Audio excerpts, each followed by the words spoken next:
I was coming down here yesterday evening to do this video, and on our way down here, Bonzo and Burgle got in a fight with a groundhog. Toughest darn groundhog I ever seen. Bonzo usually makes short work of him. He's got a lot of notches on his belt, but this time it just it all went wrong. Bonzo grabbed a groundhog by his back hocks, back in here, right up above where his back hind legs are, and started shaking him, but he wasn't dying. Burgle decided to come in and go for the face, and that groundhog got a hold of Burgle's bull mastiff-ish lip and got him locked in all the way up where the gum meets the lip up in there, and was hanging off Burgle's lip as Bonzo was pulling. Burgle's yipping and yelling, and Bonzo shook and ripped the groundhog off, and it tore Burgle's lip clear out. So, ended up having to go back home, you know, to really tend to it. But over the evening, I got the bleeding stopped. Burgle's just going to have a wild-ass lip the rest of his life. He's going to have 3 lips instead of 2, is what it is.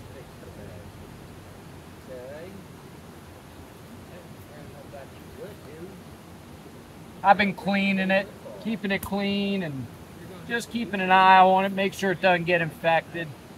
He'll be alright. Dogs are tough, especially mountain dogs. A little bit of pet bleed clot. What I'm going to do is I'm going to get it up in some of this gauze. Burgle.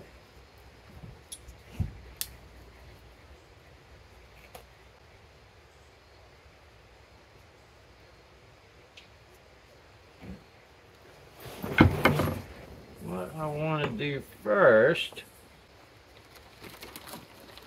we'll clean it with some iodine.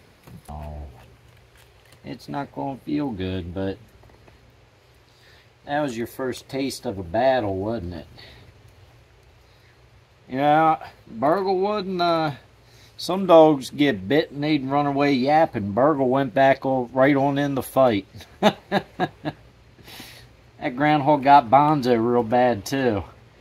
But not like Burgle. It got a hold of Burgle's lip and just, I guess Bonzo ripped the groundhog and it just ripped through Burgle's lip. Let me see, Big. Let me see, Big honey. Let me see, Big boy. Oh, I know it's going to hurt. I know it stings. Just a little more. Let me see, Big boy. I know it doesn't feel good. It probably doesn't feel bad. You're tough. You're a tough boy, aren't you? Let's see. Alright, we're going to get this stopped, my friend. You're supposed to hold the bleed stop on the wound until it stops bleeding.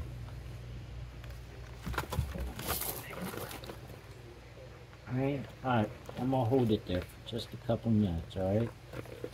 It's going to feel better. Okay, we just got to hold it on there. I know it doesn't feel good. Let's just do this. There we go. It's hard being a Burgle, isn't it? I know it is. That was a big battle, wasn't it? Let's do that. Stay there. Yeah.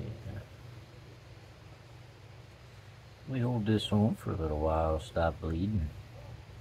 Should. Then we can go sleep for the night. We can go night-nights.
Sammy people have been using this knife as an all-purpose kind of knife for hundreds, if not 1,000 or more years.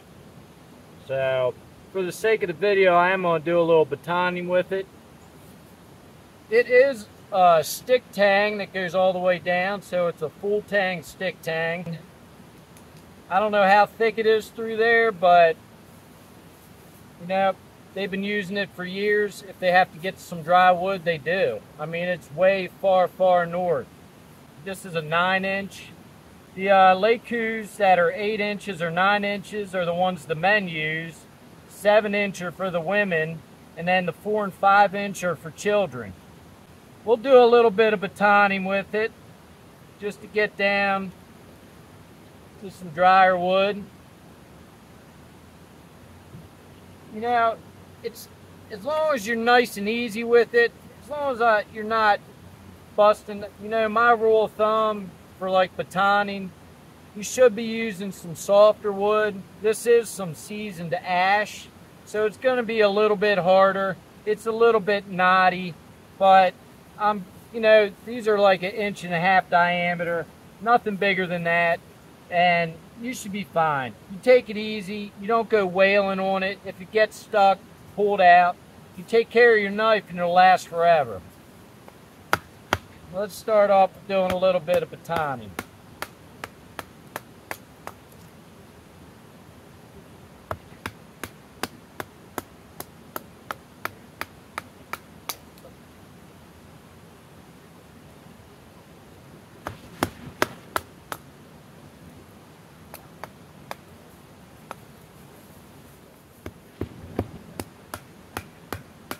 I'm just lightly tapping it.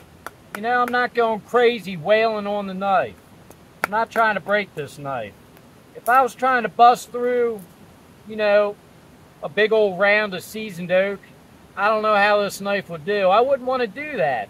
This knife's only an 1/8 inch thick, but it is very well heat treated. You know, they don't tell you what kind of steel it is, but It's good steel, whatever it is.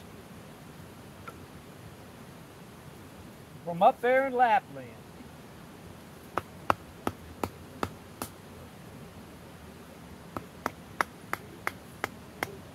Normally, I have an axe with me, and I even have one with me today.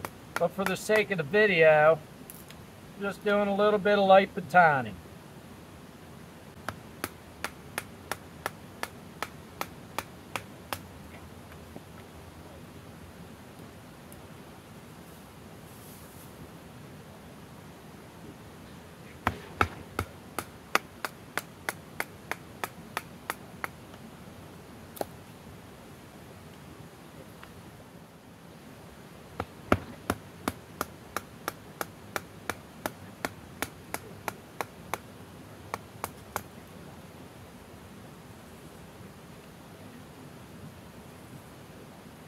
See how it does through a little bit of seasoned hickory I brought down here the other day.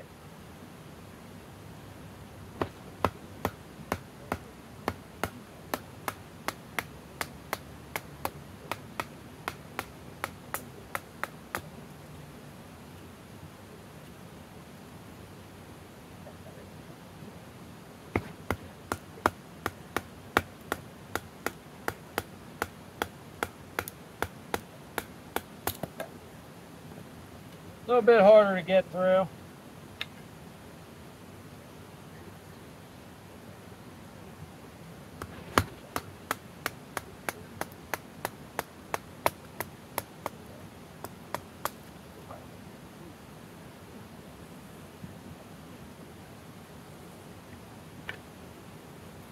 Alright, we'll see how it does with a little feather stick. We can do it a little bit, see if we can get a little feather stick action going.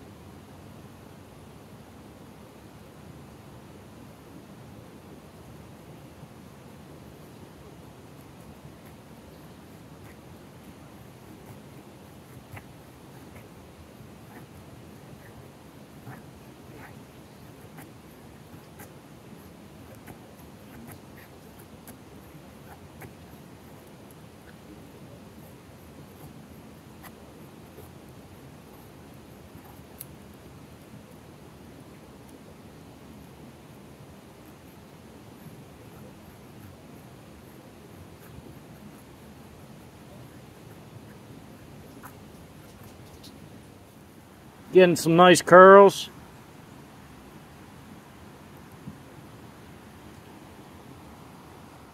Do a little more. Gotta get some good curls going so we can get this fire going.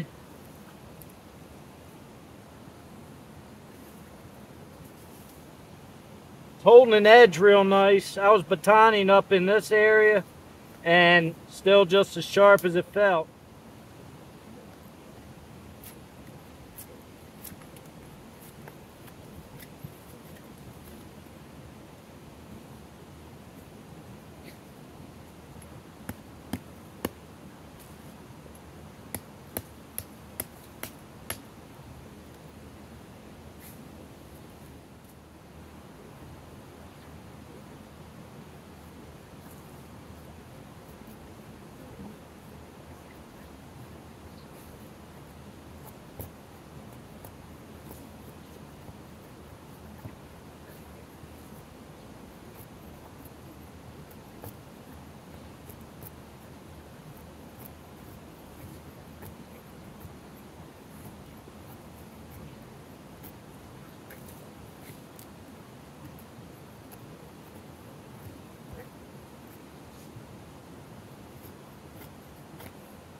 we're definitely increasing the surface area of these sticks a little bit, and that's what feather sticking's all about, right? I'm their professional feather sticker.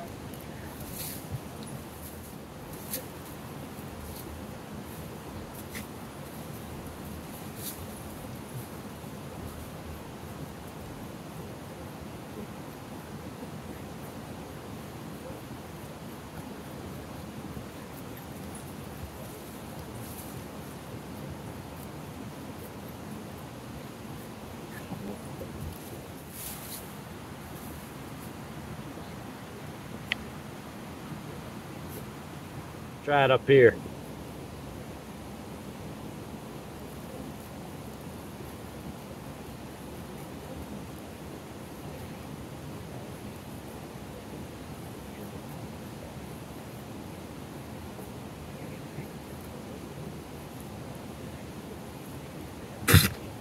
Hairball.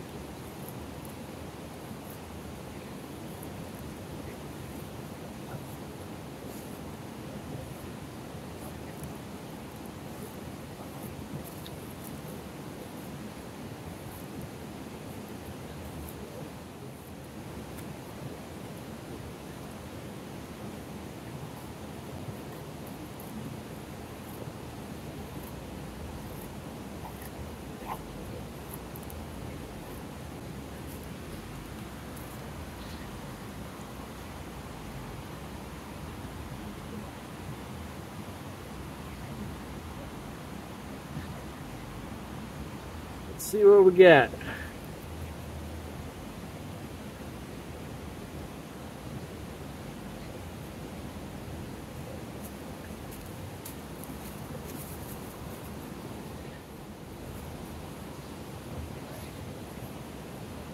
Whoop! Messed my program up. Right in there, I got a little hump.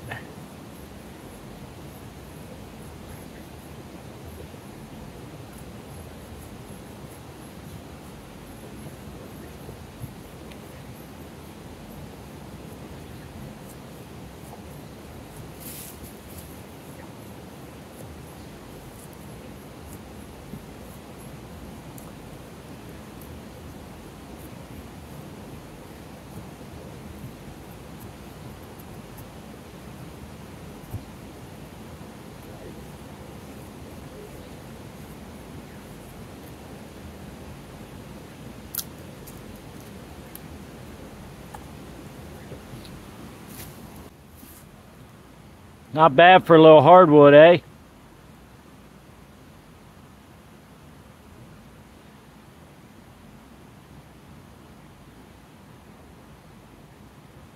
All right, let's see if we can scrape a little fat wood dust and get a fire going. I think we've got enough feather sticks. Save some of these little curls here. Help get her going.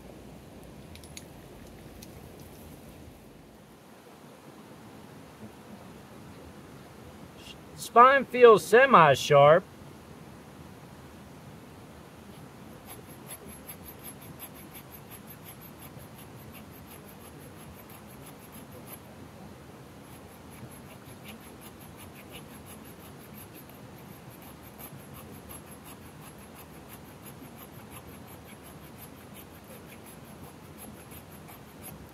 Doing the trick.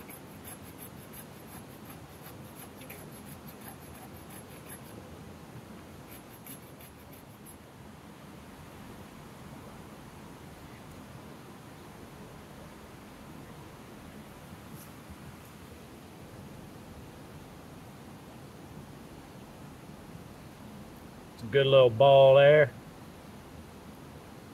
Get a little more.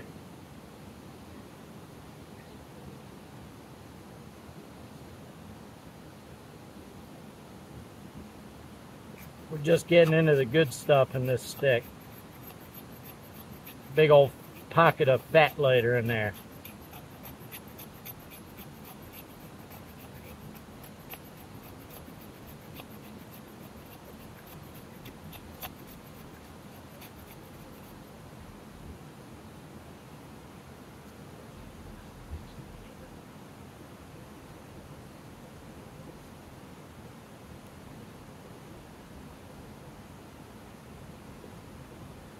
Maybe we'll get just a little more for good measure. I try to conserve the fat wood as much as I can, but I don't have a lot of kindling, or I don't have a lot of tinder, just those few feather sticks I made. Everything else is a little bit more like pencil thick. So hopefully it'll do the trick. I haven't prepared like I really should. Like I should go find some, you know, real teeny tiny little twigs and whatnot. I see some more I'm gonna grab real quick.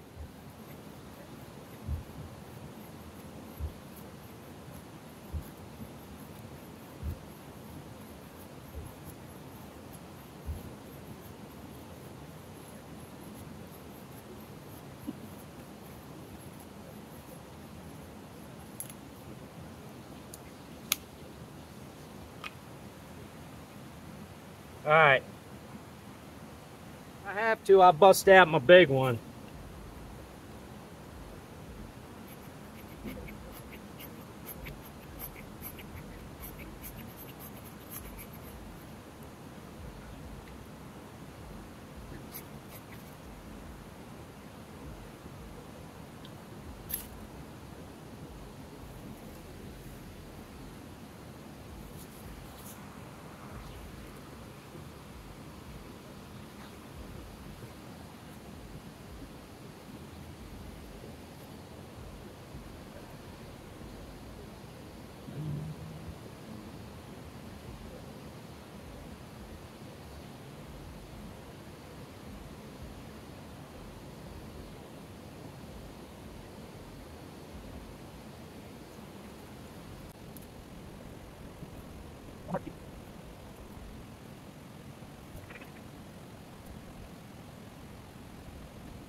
You know, I see people on YouTube kind of just throw a big bundle of stuff on top of a flame. You know, you can do that when you have one of those potent heavy-duty fire starters that stay lit for 5-10 minutes, but I've always enjoyed building the fire up. You know, stick by stick. Couple sticks here, couple sticks there, and I like just strategically placing them in there. And I think it's fun. Fun to do.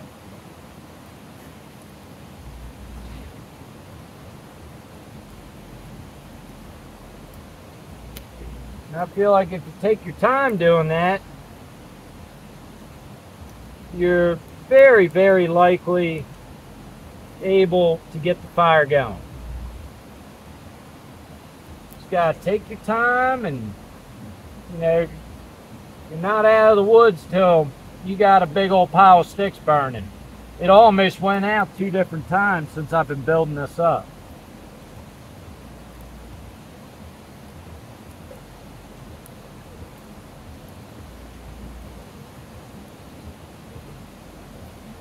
But I think we got her, folks.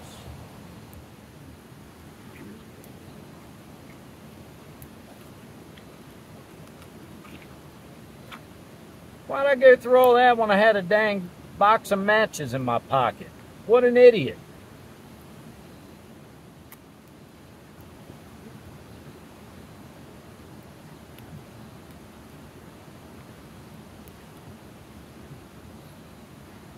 I'm gonna kick back and enjoy this fire for a few minutes, and then I'll give you all a close-up of that knife. Maybe we'll do a little talking about it. Stay tuned.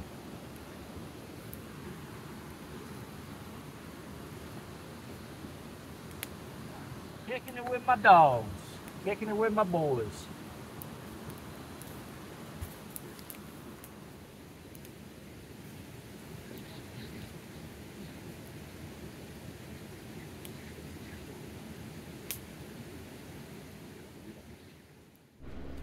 You know, I don't really look at these guys as my children, as some people do, fur babies and all that. I think that's kind of weird.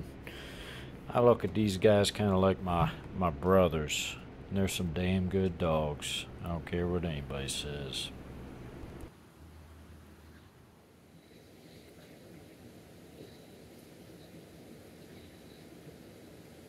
Well, I hate to say it, folks, but not really.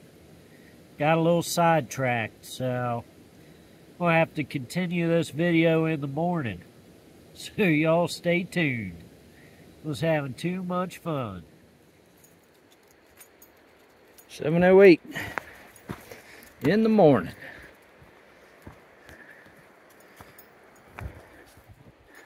Try and make it up the mountain, catch a little bit of a pretty sunrise, finish this video off. Stay tuned.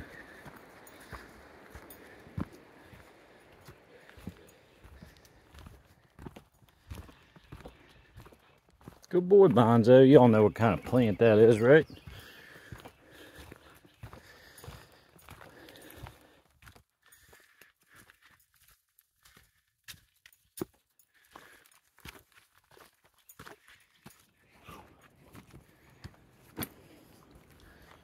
Woo!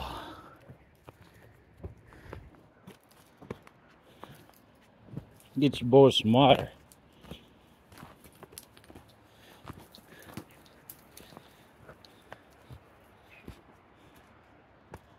Hey.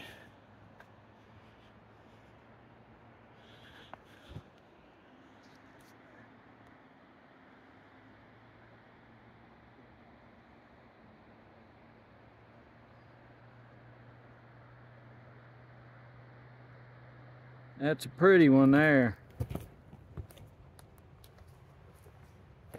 The sheath is kind of a dangler style. It's a little bit of a leather loop right here. So when you sit down, everything, the knife just flops around. It sets very deep in the sheath. And when you're taking it out, you want to press in a little bit so you don't cut the sheath up. There's no plastic lining or anything inside there. It's just leather, which I like. Some people complain about it, but this is much more traditional. You know, you don't have some plastic liners in there. And also on this sheath, you've got the, those are the Sammy people's colors right here. Blue, green, yellow, and red. Got a little piece of brass right here. They believe brass has magical properties to it. Slides just right on in.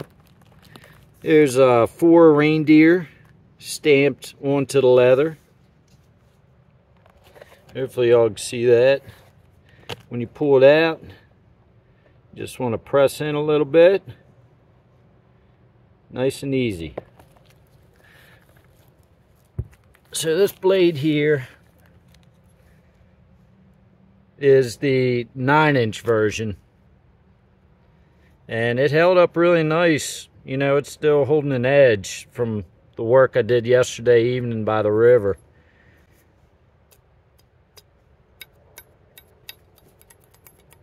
Hardened right. Hear that tinging? I'd say it's in the 60s. I don't know for sure. You'll hear that? Natural birch handle right here, not dyed or anything, which, if I read correctly in the little pamphlet that came with this knife, it is seasoned and dried for a year before they make handles out of the birch wood. Natural birch wood. That way it prevents cracking. But I'm gonna get around the back of this camera so I make sure I'm in it. Got Nivsmid Stromig, Kervsjak, Norway. Sorry if I pronounced that city wrong, but I don't speak Norwegian. Pardon. Made in the far, far north. An authentic Sammy knife. A little close up of the birch. Like I said, it's stick tang, but all the way through. Got some brass cap down here. And a bit of brass up here. See, the brass, the Sami people believed it had magical purposes and properties to it, which is pretty interesting. They regarded the brass as a sacred metal, supposed to keep evil spirits away from the owner of the blade. Pretty cool. And I believe, like ancient Sami folk medicine, they used to use the knife when treating ailments like boils and warts, different pains, to stop bleeding. And I don't know exactly how they would do it with the brass. Maybe they would hold it on whatever wound was bothering somebody.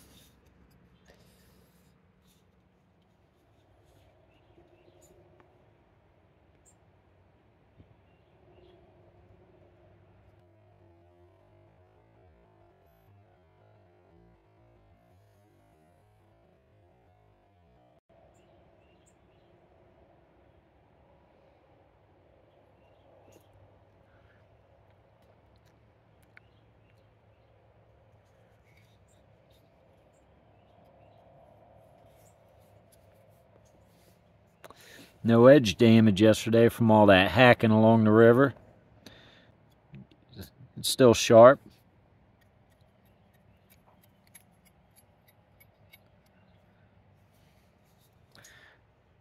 I think this thing performed very well, you know.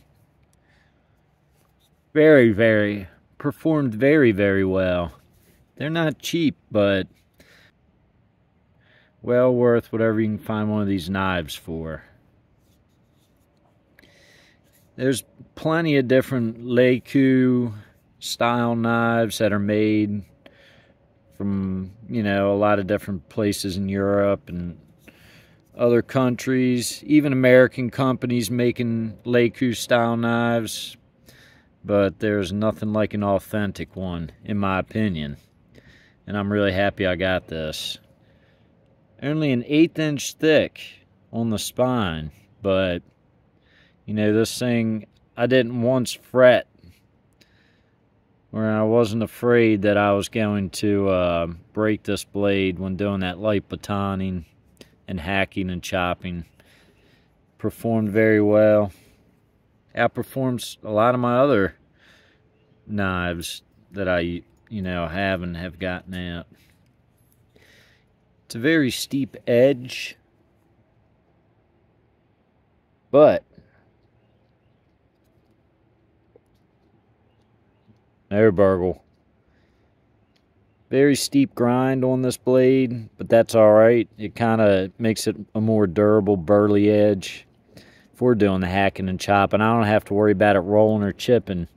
And I feel like this is heat treated to a pretty good Rockwell hardness, so it would be more of a worrying about chipping than rolling with this blade. But with such a steep edge, it's just a strong edge. Strong edge. Probably build a shelter pretty nicely with this. Quick makeshift shelter up in the mountain in the middle of winter. Snow on the ground. You know, that's kind of what this knife reminds me of. This is where this knife needs to be. Cold days up in the snowy mountains. And I'm sure it'll be on my side for it this winter. Feels really good in my hand.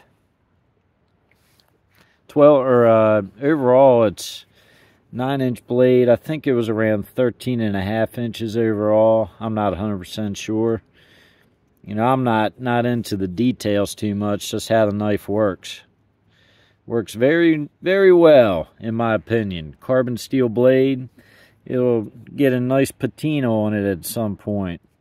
You know, you have to take care of your carbon blades, but I love it once they start getting that little bit of a patina on there. You know, it gives it a little bit of character. I use my blades. You know, I don't oil them and keep them in a shelf. Do a couple quick comparisons here. Brought a couple extra knives up with me. Maybe something familiar to some of y'all. Jeff White Bush 1. Or no, this is the regular Jeff White. The Jeff White Bush knife. The blade is almost as long as the full Jeff White bush knife.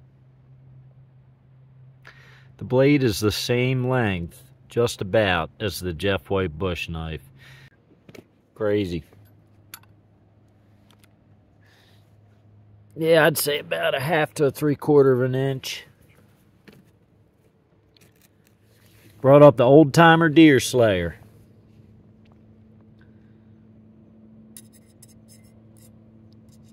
A little bit longer than the Jeff White bush knife.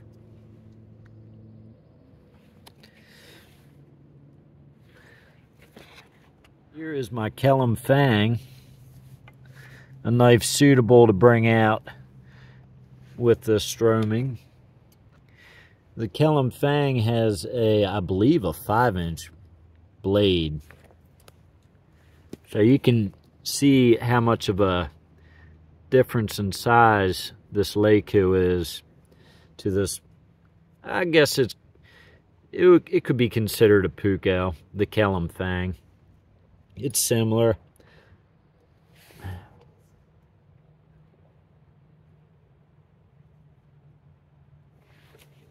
But the Kellum Fang's about the length of this blade here. It's just a big chopping workhorse of a blade. Durable, sturdy, holds an edge. What more can you ask for? Here's a pocket knife I have on me. Cold Steel, Recon 1. These knives are all about the same length as that Stromig blade, just the blade. You know, the Leuku knife is designed so that I believe the Sami people didn't have to carry any kind of saw or any kind of axe. This knife was their axe. This was their saw. They used this knife for everything. Like I said earlier in the video, the men carried one 8 to 9 inch long blade, women a 7-inch long blade, and then the children, it would have been more like this Kellum Fang, which is a 5-inch blade. You know, 4, 5, 6-inch blade for the children. And I believe they started them young at like 9, 10, maybe 11 years old. They got their first knife. You know, when you're up in the far north in some pretty adverse, harsh climates, like, you need to learn at a young age to survive. And they still do it up there. They're still doing it. I watched a little documentary on the Sami people, and up there they were trying to force them to start going to regular school and convert to Christianity, and like, you know, I feel like we should be leaving these indigenous people from everywhere around the world. Let them be. Who are we to try and force them to do anything? That's just my opinion. Hopefully that isn't too controversial. So here's the Opinel, I forget which one this is. Opinel number 9. So this would be a handy little pocket knife to carry with that stroming. You know, maybe if you needed 3 knives, you want to bring 3 knives out with you.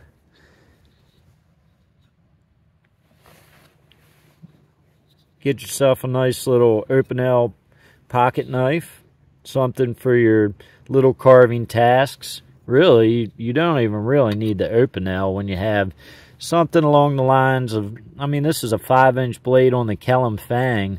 I can do everything just about. Not great, but I can do everything with this big old Leuku as I could with this Kellum Fang. You know, you choke up, do different things, different tasks.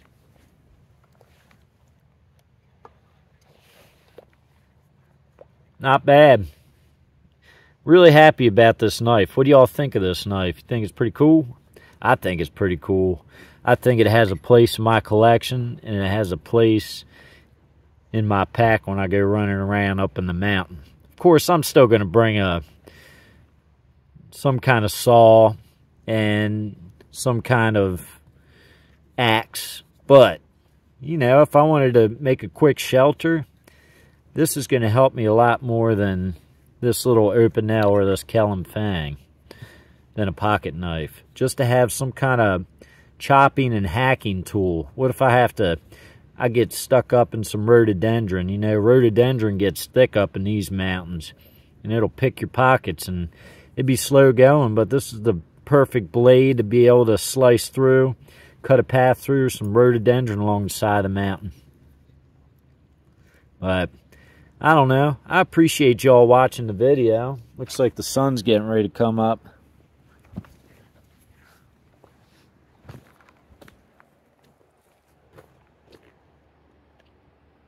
Pretty knife.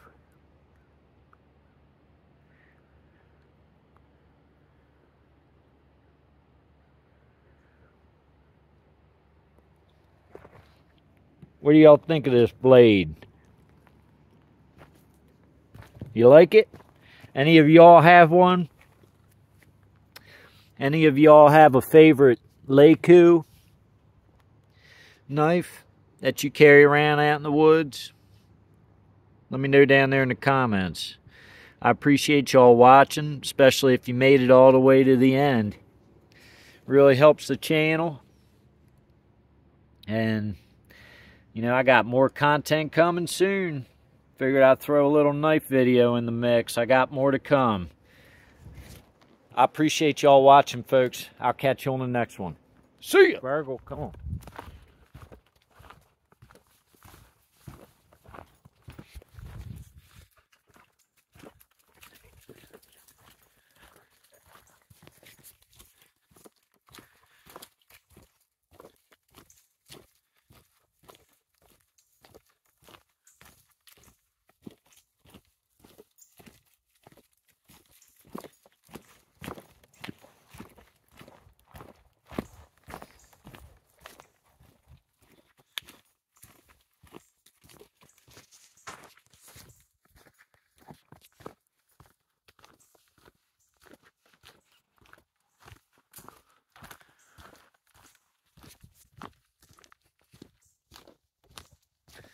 Appreciate y'all watching. I'll catch you on the next one. See ya!